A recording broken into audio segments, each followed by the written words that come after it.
Ndeye Fatou Sarr amoon na ñaar fukki at ak ñett mu ngi doon soog a commencé dundam dafa rafetoon lool mu ngi doon dem université mu ngi doon jàng droit dafa bëggoon nekk avocat dafa bëggoon dimbali jigéen ñi dafa bëggoon soppi doxalin bi ci réewam. da nga bëgg lu bare la Anta yaayam di wax góor ñi bëgguñ jigéen ñu bëgg lu bare ñoom la concerné maman. Fatou di rey damay dund ngir sama bopp. ci guddi Fatou dafa daan liggéey servante ci benn restaurant bi le Lagon la tudd mu ngi woon Almadies. restaurant bu baax la góor ñi am xaalis dañu fa daan ñëw lekk Fatou mu ngi fay am xaalis ngir fay njàngam. foofu la gisee Ibrahima Diallo yom bu jëkkee. Ibrahima amoon na fanweeri at ak juróom dafa am xaalis lool dafa amoon entreprise buy tabax ay kër dafa daan ñëw restaurant di sasu ne guddi gu jëkk gi mu ngi see Fatou mu ngi koy xool guddi gi yépp bi Fatou ñëwee jël commandam mu ne ko yaa gën a rafet ci jigéen yi ma musul gis naka nga tudd. Fatou la Fatou tantu ak worma. lan ngay lekk monsieur. sa numéro téléphone.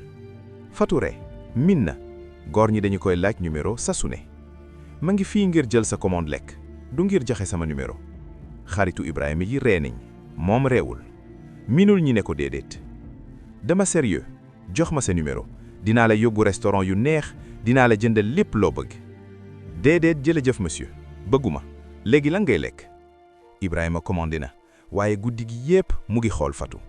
xoolam neexul am na lu bon ci xool boogu. guddi googu Fatou ñibbi na mu ngi dëkk Grand Yoff ak yaayam ak ñaari rakkam yu jigéen. xalaatul Ibrahima xamul woon ni dundam dafa nara soppiku. Ibrahima dellu si na restaurant yu bés bi ci topp ak bés bi ci toppaat ak bés bi ci toppaat. sasu ne day bëgg Fatou serval ko sasu ne day laaj numéroom sasu ne Fatou ne béydéet. lu tax may bañ Ibrahima laaj benn guddi dafa meroon da nga yaakaar ni dana ma gën xam nga man may kan mën naa la jox dund ku neex. soxlawuma la damay tabax sama dund man ci sama bopp. bayil nax sa bopp jigéen ñépp dañu bëgg góor gu mel ni man déedéet. kanamu Ibrahima dëgër lool da nga juum. benn guddi Fatou génne restaurant bi ci 23h oto gu mag gu ñuuri Ibrahima mu ngi fa mu génne oto bi. dugal maa laa yóbbu. déedéet jërëjëf taxi lay jël. dugal ci sama oto. nee naa déedéet. Fatou tiit na léegi baatam neexul. déglu ma gu baax xale. Ibrahima dégge ko. minul ma nang ma déedéet rawatina servante restaurant da nga war a kontaan góor gu mel ni man bëgg la. bàyyil ma dem wala ma woo police.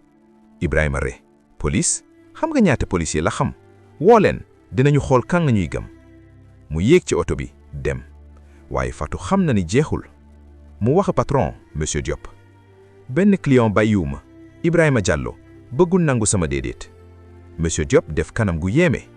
Ibrahima Diallo nitu doole la Fatou doole bu mag jéemal neex ak moom bul ko merloo waaye moom moo ma topp fépp. xam naa waaye déglu day génne xaalis bu bari fii mënuma ko wax mu bañ a ñëw defal nànk. Fatou geglu na sax patron dafa tànn aar góor gi koy topp bàyyi ko moom. weer yi jàll Ibrahima continué day xaar Fatou bu wàcce day topp ko ci mbedd bi xam na fan la dëkk day jaar ci kanam këram. benn bés mu xaar ko université mu ngi taxaw bi Fatou génnee ci kuram. naka na xami fan lay jàngu Fatou laajam dafa tiit loolu. xam naa lépp ci yow Fatou fan la dëkk fan la ngay jàng fan la sa yaay di liggéey fan la sa rakk yi di dem école. menace la mu ngi menacé njabootam. lan nga bëgg Fatou laaje baatam di lang. yow dama bëgg nga nekk sama jabar sama ñaareel am naa jabar ba pare waaye mën naa la jox appartement bu rafet doo ñàkk dara. duma nekk sa jabar mukk bayil ma. kanamu Ibrahima dëgër lool di nga ko rëccu. guddi googu Fatou dem commissariat police Grand Yoff mu nettali lépp naka la Ibrahima koy toppe menaces yi naka la koy toppe fépp. policier bi adjudant ñaay la tudd mu bind ay affaire. am nga preuve am nga témoin waaw sama liggéeyantu yi ci restaurant bi nit ñi gis ko may toppe. mademoiselle Sarr Ibrahima Diallo nitu kilifa la woor na naa ni dina gëm li ngay wax xëy na dafa bëgg tee dina juum ci li mu bëgg. juumuma dafa may menacé dafa may toppe fépp. déglu dinaa bind sa plainte waaye wax dëgg góor gu am xaalis bu la bëggee chance la jigéen ñu bari dañuy ñaan nekk sa place. Fatou génne commissariat bi mu ngi jooy dafa meroon kenn dimbaliwu ko kenn aaruwu ko. ñetti fan ci ginnaaw dundam toj na. talaatos ba la woon mu sangu mu foon yaayam ak rakkam yi doon nelaw mu génne kër gi. nanj bi mu ngi doon génne mbedd yi dañu kalma. Fatou mu ngi dox jëm arébus mu ngi xalaat examen am gisul moto bi ñëw gisul ñaari góor yi sol casque dégg na rek Fatou Sarr mu wëlbati góor gi ci ginnaaw moto bi yore butéel mu sotti ko ci kawam ndox mi laal na kanamam. ci commencement Fatou xamul ba pare mettit bi ñëw mettit bu mag mettit bu mu musul xalaat. kanamam dafa doon lakk bëtam dafa doon lakk mu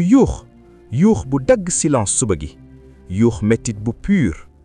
mu daano ci suuf loxoom laal kanamam deram dafa doon niile ci suufu baaram mu ngi sentir yàppam di dagg xeet bu lakk gi jaral ko wàccu. moto bi dem na ba pare nit ñi ñëw di daw yàlla woo leen ambulance ndox gaaw dañu war a raxas kanamam. kenn sotti ndox ci kanamam waaye dafa gën a metti asib bi continuer di lakk di gas di yàq. Fatou gisaatul dara bëtam di lakk mu ngi yuux mala bu gaañu. ambulance bi def na 20 minutes ngir ñëw 20 minutes yu mel ni ba faw 20 minutes bi asib bi di continuer yàq kanamam. ci l'hôpital principal bi Ndakaaru docteur yi tiit na asib bi lakk ne 40% ci kanamam ak baatam. bëtam bu gauche bi yàqu na ba faw bëtam bu droit bi yàqu na lool bakkanam benn kàll rek la des. tunam dañu xaw a jeex. dina dundu Anta yaayam laaj mu ñëw yuux mettit. docteur Seck suuf boppam dina dundu waaye kanamam mënul agri kàddugam. kan moo def lii sama doom Anta di yooy. police bi ñëw adjudant ñaay la policier di jële woon plaintam mu ngi xool Fatou ak bandaasam yëpp dafa xaw a rus. témoins yi gis ne ñaari góor ci moto ak ay casque moto bi entreprise Diallo Enterprises moo ko moom. gis ngeen yaayu Fatou yuux sama doom moxoon na leen dafa ko menacé woon defu leen dara te léegi xool leen sama doom. adjudant ñaay wëlbati bëtam dinañu mene enquête waaye ci baatam amul benn conviction. weer yi ci topp cauchemar mettit at opération leen foon. Fatou amoon na juróom-ñaari opération ci ñaari weer. docteur yi doon jéem a defar li ñu mën a defar waaye amul miracle. bëtam bu gauche bi ñàkku na ko ba faw. bëtam bu droit bi 30% rek la ciy dis. Fatou day dis ay ombre rek dara leneen. kanamam yàpp bu lakk la ay cicatrices yu gonflé der bu ñu greffé bu jàppul. greffe der yi ci cuubam ak ci dorgam la jóge léegi yaramam yépp ay metti la. mënul lekk normal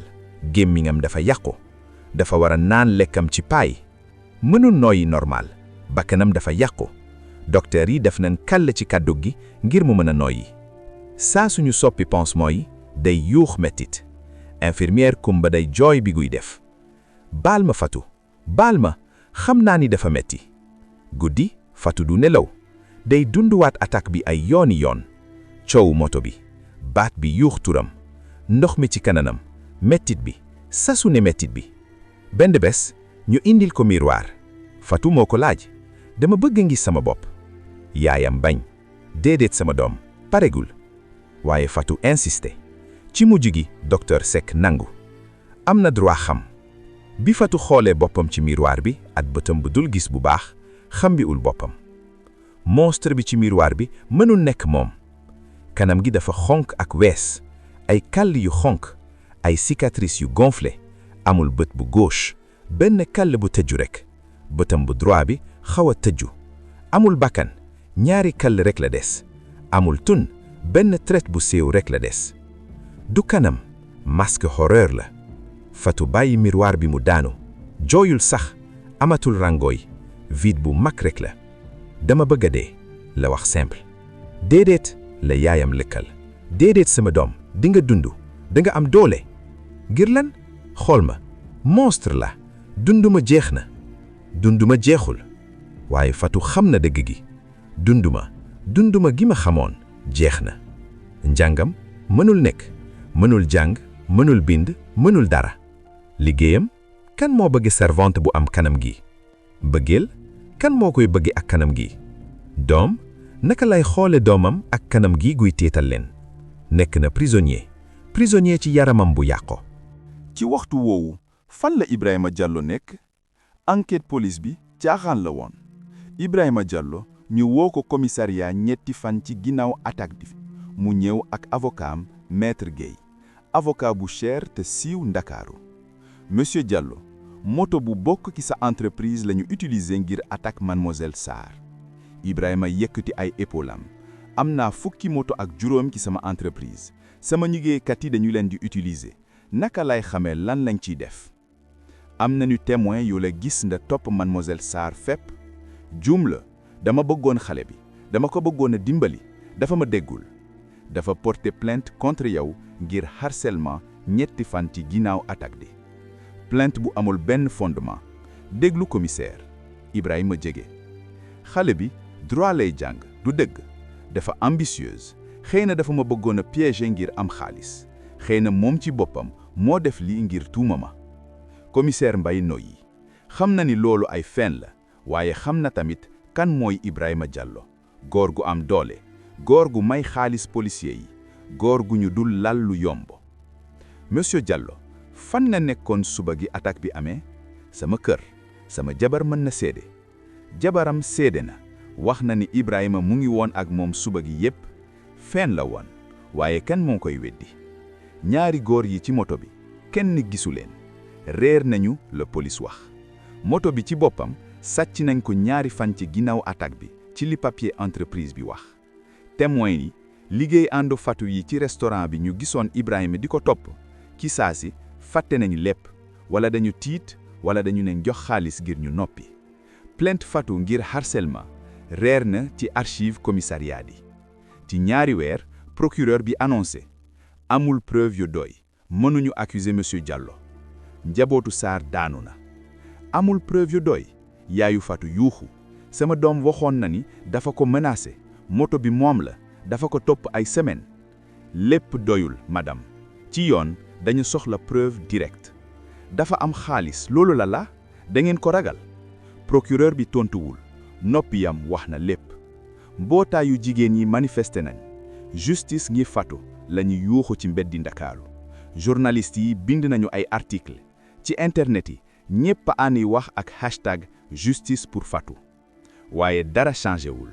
Ibrahima Diallo mi ngi libre mu ngi continuer dundam normal di dem réunion di lekk ci restaurant yu neex di ree ci waxtu woowu Fatou Sarr 23 ans mi ngi tëju ci néegam kanamam yàqu ba faw xaw a gumba yàqu juróom benni weer ci ginnaaw attaque bi ak pression mbootaay yi ak média yi Ibrahima Diallo accusé nañ ko complicité de violence volontaire jàpp nañ ko mu fanaan benn guddi kaso ñu bàyyi ko bés bi ci topp procès am ñu def ko ñaari at ci ginnaaw attaque bi Fatou ñibbi na ginnaaw ñetti weer l'hôpital génnaatul mukk mi ngi ci néegam rideau yi tëju ci lëndëm bëggutaatul gis kenn bu rakkam yi duggee day yuuxu génn leen bëgguma ngeen gis ma rakk yi Aïda ak Mariama 9 ans ak 7 ans dañu ko ragal xamuñu li dal seen mag gi rafet ji ju am doole ji ju daan ree ji yaayam Anta day jéem a dimbali ko Fatou sama doom da nga war a lekk da nga war a sangu da nga war a dundu bëgguma dundu Fatou tontu bàyyi leen ma dee jéem na sànni boppam ñetti yoon bu jëkk mu lekk garabam yépp yaayam fekk ko mu daanu woo ambulance l'hôpital raxas nañu biiram yoon bu ñaareel mu jéem a takk boppam ak séere rakk Aïda dugg ci néeg bi yuuxu yaayam dagg buum ji ci temps yoon bu ñetteel mu benn lekk ak naan benn semaine dafa bëggoon dee xiif ñu yóbbu ko l'hôpital dundal ko ak tuyo ginnaaw loolu benn psychologue docteur Aminata Diop commencé na ñëw seet si ko kër de ñaari yoon ci semaine bi Fatou xam naa ni dafa metti waaye yaa ngi dund bëgguma dund xool ma monstre la nekkuloo monstre danga mucc lan laa mucc lan moo ma des amoon naa ay gént bëggoon naa nekk avocat bëggoon naa dimbali jigéen ñi bëggoon naa sëy am doom lépp dee na say gént changé na dëgg la waaye mën nga am yeneen yu wuute Fatou ree bu metti da nga fen ngir neex waaye ñun ñaar xam nañu dëgg gi sama dundu jeex na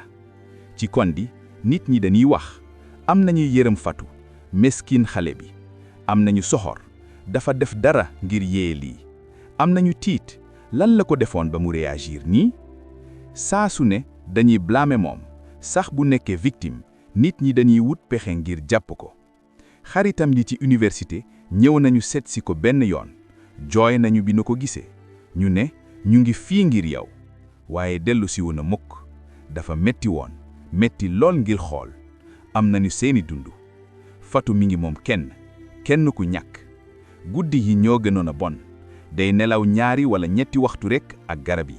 li ci des mi ngi yeewu di xool plafond bi mu xaw a gis di dundu attaque bi di imaginer kanamu Ibrahima Diallo ji ree libre 1 at jàll 2 at jàll procès bi mi ngi ñëw waaye Fatou amatul benn yaakaar 2 at ak 3 weer ci ginnaaw attaque bi procès Ibrahima Diallo am na tribunal Ndakaaru salle bi dafa fees ay journaliste ay militante droit jigéen yi ay curieux yu bari ñëw xool xale asib bi Fatou dugg na ci salle bi ak yaayam ak avocatam mi ngi sol fulaar bu muur genn wàllu kanamam waaye dañu doon gis cicatrice yi yàqu bu gonflé di bët bi tëju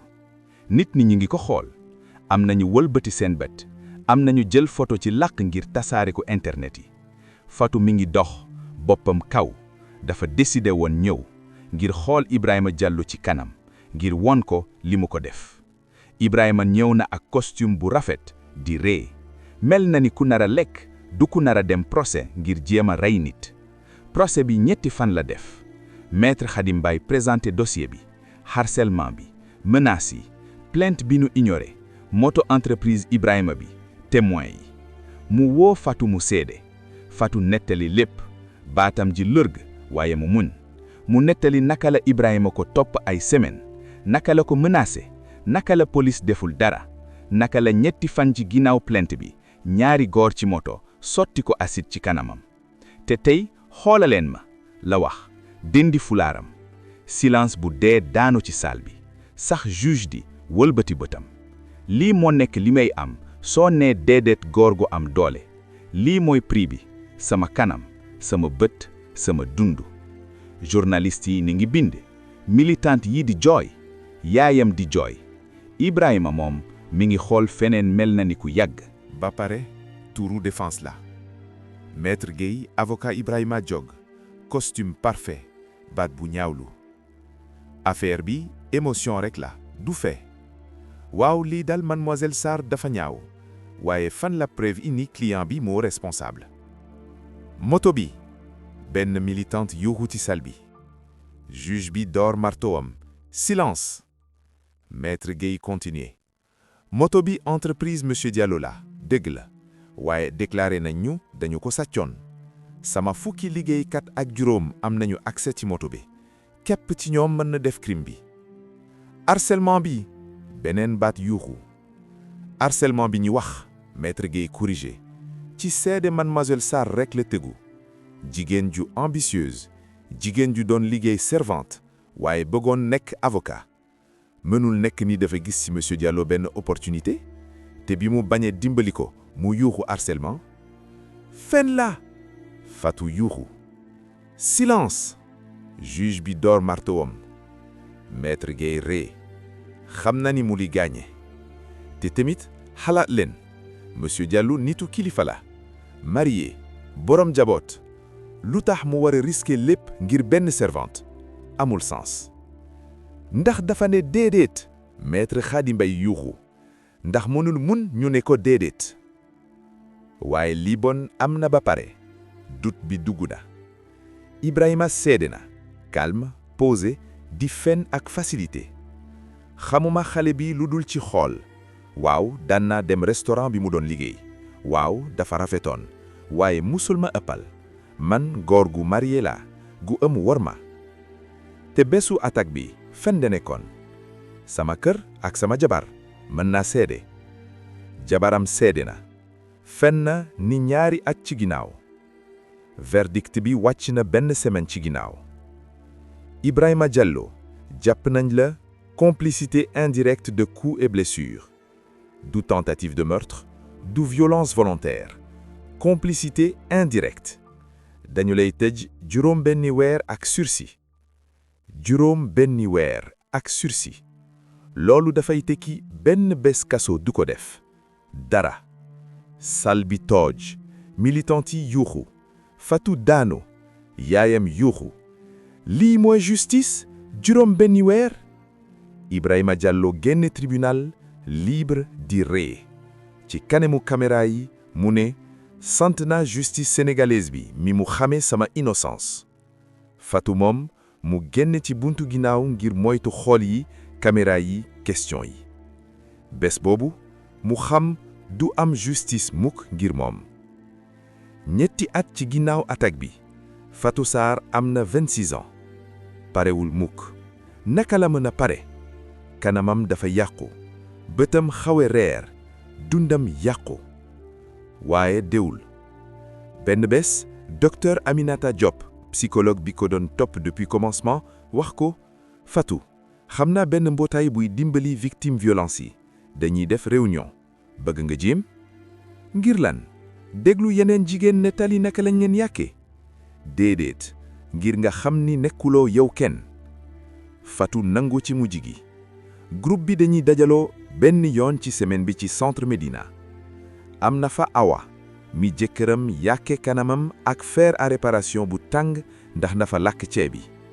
am na fa Mariama mi juróomi góor violé te kenn jàppu leen am na fa Khady mi copain étranglé ko gi bëgg dem am na fa Binta mi wujjam soti asib ñépp am nañu histoire yu metti ñépp am nañu cicatrice yu feeñ ak yu feeñul te ci yoon bu jëkk ci ñetti at Fatou yëgul boppam kenn yaakaaroon naa ni sama dundu jeex na la wax ci benn bés ci groupe bi jeexul la Awa tonto dafa wuute waaye jeexul naka ngeen di def ngir continuer dañuy yeewu bés bu nekk dañuy noyyi dañuy teg benn tànk ci kanam beneen du lu mag waaye lu am la tuuti tuuti Fatou commencé na génn néegam ci commencement ci kër gi rekk ba pare ci mbedd bi ba pare marché nit ñi koy xool am na ñu ko yërëm am na ñu ko ñaawlu xale yi dañuy tiit te làqu ci ginnaaw seen yaay ci commencement Fatou daan na sol voile bu muur kanamam ba pare groupe bi encouragé ko mu dimbi voile bi sama kanam la duma làkkatu mukk mu commencé liggéey ak mbootaay bi ko dimbali mënul lekk avocat ni mu ko géntoon waaye mën naa wax ak xale yi jigéen yi di leen avertir di leen wax bu góor respecté wul sa déedéet danger la mu def ay interview histoire am dem na fépp ci Sénégal ba pare Afrique moom moo nekk kanamu victime asib yi Ibrahima Diallo moom mu ngi dundam libre riche regretté wul dara waaye deram yàqu na ñépp xam ko sax bu nu ko puniwul dëgg-dëgg nit ñi dañu koy jugé benn bés ñetti at ci ginnaaw attaque bi Fatou rombe na Ibrahima ci benn magasin bu mag mu ngi doon def course ak yaayam di def course ak yaayam Ibrahima mu ngi woon ak copinam bu bees dafa divorcé ginnaaw procès bi seen bët daje Ibrahima wulbati bëtam ci saasi ci yoon bu jëkk Fatou gis ko mu rus xool ma Fatou wax jege ko Fatou bul def seen yaayam wax ci suuf xool ma Fatou waxaat bu gën a fort nit ñi war leen commencé nañu leen xool kenn xam ni Fatou ak Ibrahima moom la xale asib bi te kii moom la Ibrahima bëggoon naa dem Fatou taxaw ci kanamam xool li nga ma def xool sama kanam di nga dund ak lii sa dund yépp man maa ngi yore cicatrice yi ci sama der yow di nga lay yore ci sa ruux man ci yoon bu jëkk Ibrahima di larg da nga yàq sama kanam waaye yàquwul sama xel maa ngi fii ba tey taxaw te dinaa xeex ngir yeneen xale yi jigéen bañ a dund li ma dund mu wëlbati dem bàyyi Ibrahima mu taxaw foofu nit ñi di ko xoor ak tuuma bés boobu Fatou xam na ni am na doole du doole rafetu du doole justice waaye doole bañ a nekk victime bu noppi survivante la jàmbaar la te du noppi mukk